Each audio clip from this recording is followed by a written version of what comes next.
globalisasi itu apa?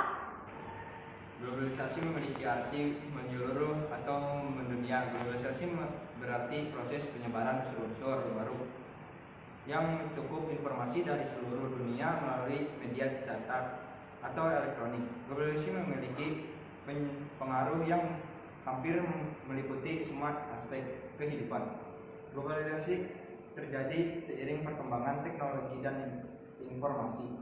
Misalnya, ini dalam bidang komunikasi terjadi perubahan di dalam berinteraksi atau berkomunikasi yang dimana pada dekade 1980-an masih menggunakan telepon kabel dan surat. Lalu seiring perkembangannya zaman, proses interaksi dilakukan melalui aplikasi. Lalu dalam bidang ekonomi munculnya perdagangan bebas ini atau sistem perdagangan tanpa terbatas kawasan wilayah, misalnya kegiatan ekspor dan impor atau negara. Dalam bidang budaya, terjadinya pertukaran budaya baik lokal, nasional, maupun internasional. Globalisasi budaya itu mendorong pencampuran budaya lokal dengan budaya asing melalui akulturasi, difusi, dan asimilasi. Dalam bidang transportasi masyarakat dulu berpergian menggunakan kendaraan tradisional seperti beca, andong, dan lain-lain.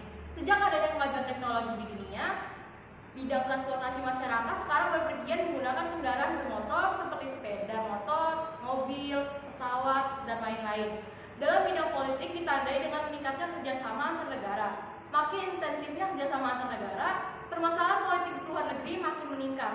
Contoh kerjasama ASEAN, MEA, dan AFTA. Dalam bidang iptek bertujuan untuk mengubah kehidupan masyarakat menjadi lebih baik, lebih cepat, dan nyaman.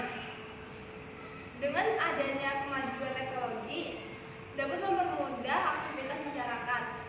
Nah, di dalam kesempatan kali ini kita akan membahas globalisasi di bidang ilmu pengetahuan dan teknologi di dalam pendidikan.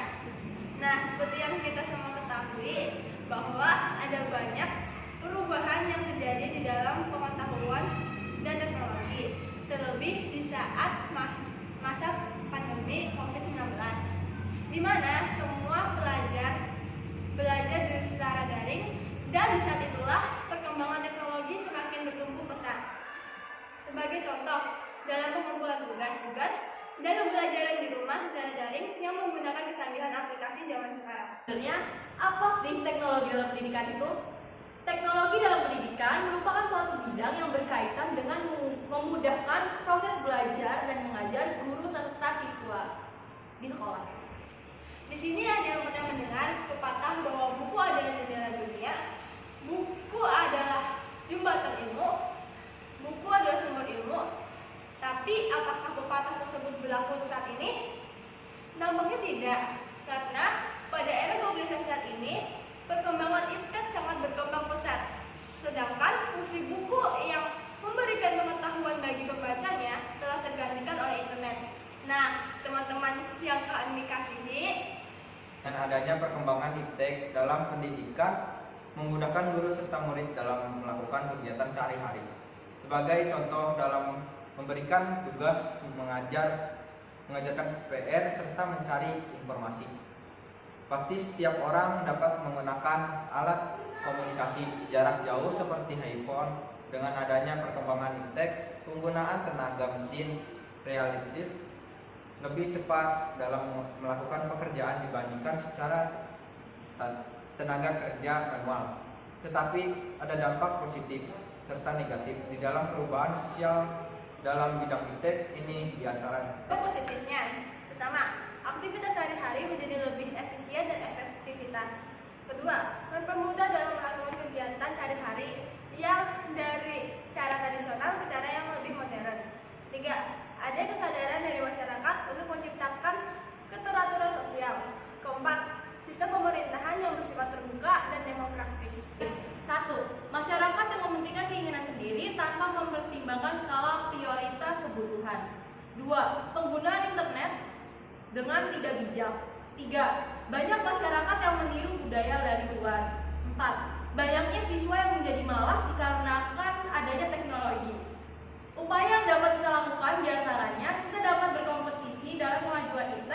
meningkatkan prestasi di bidang iptek, serta meningkatkan Tuh. penguasaan teknologi modern agar tidak tertinggal oleh negara lain. Para hadirin sekalian, kita perlu bersikap kritis dalam menghadapi perubahan yang dalam kehidupan kebangsaan dengan cara pertama, memperkuat jati diri bangsa. Misalnya, dengan menanamkan dan mengamalkan nilai-nilai Pancasila dalam hidup sehari-hari dan menumbuhkan semangat nasionalisme. Kedua, menanamkan dan mengamalkan ajaran agama. Ketiga, meningkatkan kualitas sumber daya manusia agar mampu bersaing dengan sumber daya manusia di negara lain.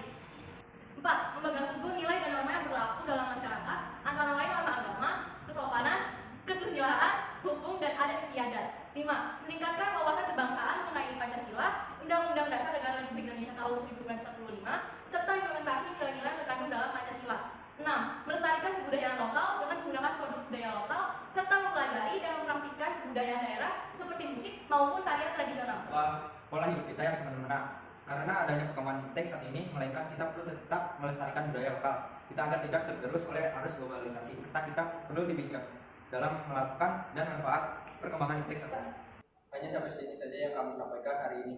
Maaf bila kami ada kesalahan kata yang dapat menyinggung hati.